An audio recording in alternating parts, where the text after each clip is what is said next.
I would be happy to ask, Senator Hoffman did do significant contributions to this bill and working closely with Senator Abeler, and would be happy to hear his comments as well.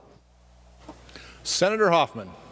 Thank you, Mr. President. Members, in this legislature, words are more than text online or paper. Words have a power and authority that shapes our state and every aspect of life.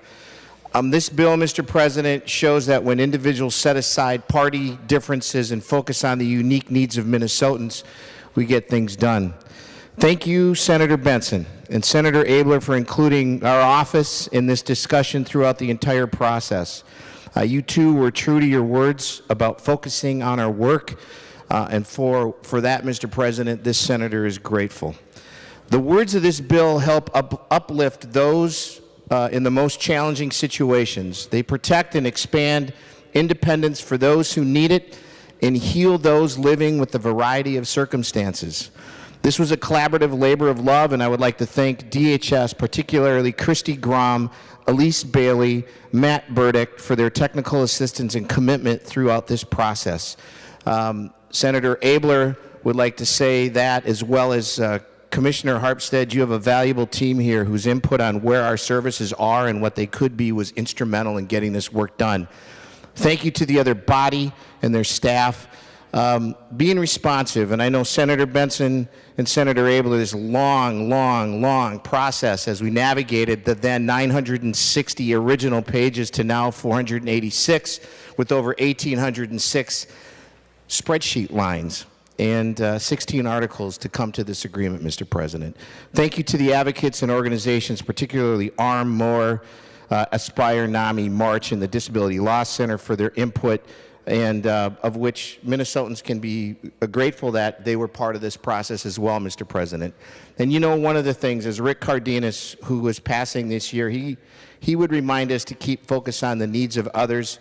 And with that, we named the funding of the ACT network of self-advocates to the Rick Cardenas statewide self-advocacy network.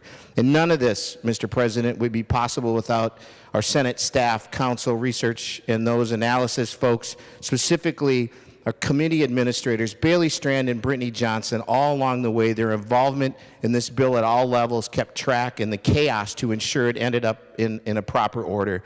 To Kevin Parker, who was deeply involved in the research and work on this nonpartisan process, and his counterpoint, Tom Brennan.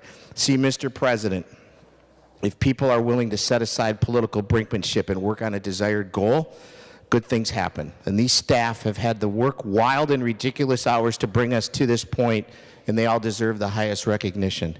With that, Mr. President, I want to highlight some important parts of this bill. Number one, we look at disability services. There's a parent-to-parent has ongoing funding throughout the next biennium that ensures the peer-to-peer network. That's important for parents to understand how the system works, how the system doesn't work. Parenting with disabilities, parenting support study and implementation so that parents with a disability have support in child rearing tasks. Senator Franzen was the one who brought this. This is something that had been in the works for a few years. Through this discussion, Mr. President, it became evident that this wasn't just a pilot as originally started, but rather it should be a systems approach. So once again, Senator Benson, Senator Abeler, thank you for taking that nod on saying this is a systems approach. And it's globally determined that is indeed a systems need. On the PCA side, Mr. President, there's a rate increase to make PCA wages more competitive. This provides proper pay and the valuable work, as well as assist in stabilizing our PCA programs to help address the shortage that limits service availability. This bill directs a new service to be developed that includes PCAs to attend their clients in short-term acute care hospital visits. Unbelievable that they couldn't do it in the past. And basically, PCAs, Community First Services and Supports, will be able to drive their clients, giving that alternative services or duplication of efforts and allow an individual to go where they need to go and when they need to do their services. And Mr. President, it's also noted that the Senate, we were able to keep the non-emergency medical transportation, NEMT, whole. That was huge, Mr. President. So as Senator Benson has mentioned, there's a whole piece on independence and accessibility, the telehealth services, which gets the accessibility, as so many individuals through this new norm of this COVID realized that they were not able to access centers or get out of their homes. The other thing we did, Mr. President, is informed choice. The Olmstead provision of 1999 Supreme Court decision said that people with disabilities have a right to live in the community. They have a right to work in the community. And there's a piece in there that talks about informed choice and options. And so 2 years ago, we had a bill that highlighted informed choice statutory. Well, now we have language that addresses it across a breadth of our system and makes it more transparent and more accountable. Are we talking about informed choice for people's services? We also limited the ability to place people in corporate foster care homes. We looked at Waiver Reimagine, Mr. President, and the extensive work that was done.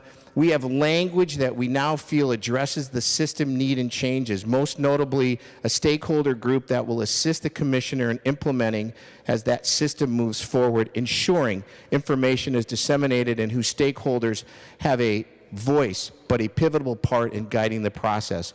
We also, through the conversation, established a special minimum wage task force grant, right? This is not a mandate, Mr. President. This is putting together the best minds of providers, agencies, and most important, those people that are affected by the issues to come together and work out a recommendation to the legislature. Additionally, there's $14 million in grants to assist organizations to help transform from utilizing special min wage to provide other services. Mr. President, I'm going to highlight this again. This is an optional program that can help make important transitions for providers through positive financial support and guidance looking at the overarching piece. And why did we pick it up? Because on the federal level, Mr. President, they're already moving ahead in this direction. And it's better to be prepared and ahead than caught behind and forced to start the process late. Mr. President, elderly waivered services, there's a rate increase for that. This supports services for our elderly. And as we take care of those in the dawn of life and throughout their prime, we must always remember that the twilight, this is an important example of how this legislation supports all Minnesotans in every situation. Between stabilizing services and enshrining their right to choose in our statutes, we expanded independence and made it clear to the legislature of Minnesota supports and protects opportunities no matter the circumstance.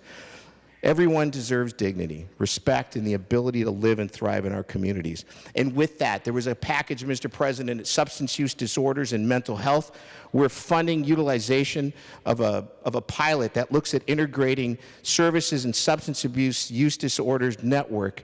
And what we found is the app that's using and the research that's going to be done through St. Olaf College, typically you see a 30% success rate in substance use follow through. We're seeing that utilizing this app and these programs, you're going to get upwards of 80% success in staying in recovery. This bill protects rate enhancements for substance use disorder services and builds to provide providers providing quality care for those struggling.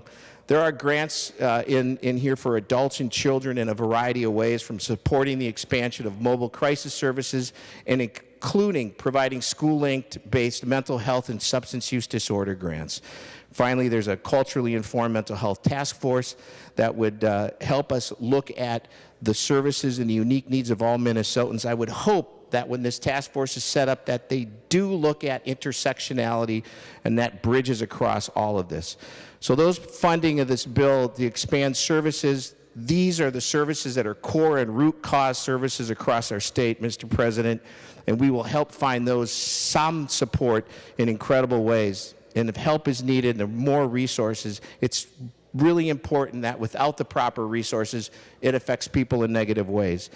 There's a child care reimbursement piece in there. We actually in the Senate had a higher target than the other body and the governor, but we got it. We moved to the 40th percentile for infants and toddlers and the 30th percentile for preschool and school age. For years, it was just at the 25th percentile, Mr. President. For legal non-licensed family child care providers, we go from a 68% county maximum now up to a 90%. And these rates are set through 26 and 27. Child care, public health, and stabilization grants were also addressed. So these illustrations of the 484 pages are just a snapshot of the many ways we've invested in protecting our children. There's also housing supports increased by $50 a month. Senator Kunesh will probably want to comment about the new ombudsperson for American Indian Families Office, and I believe that she has some words for our body on that later on. Minnesota Family Investment Program, one-time payments of $435. And, Mr. President, a cost of living adjustment annually based on CPI. That's a first. homelessness supports for emergency services grants, a flexible fund for homelessness providers, emergency shelter grants for increasing bed capacities. And those are community living infrastructure to help people with disabilities with housing instability get housing. Mr. President, we still have much to do as there's still a silo of jurisdiction within this realm between DHS and housing, and we have to figure a way to branch those two or bridge that up so that everybody gets it. So, Mr. President, in short, this bill impacts so many vital areas of our life. It's a bill that will save lives and it improves the quality of life and supports our citizens at every moment that they need it. And thank you again to everyone who helped to make this possible. As many organizations have highlighted, that this is the best work they have ever seen in this legislature in a long time, and it's testimony to the many letters of support that we've had. And once again, Mr. President, thank you to Senator Benson and Senator Abbott for making this an inclusive, nonpartisan discussion, and we felt that we were along the way we were included as always. So, Mr. President, I would ask that people vote yes on this. Thank you.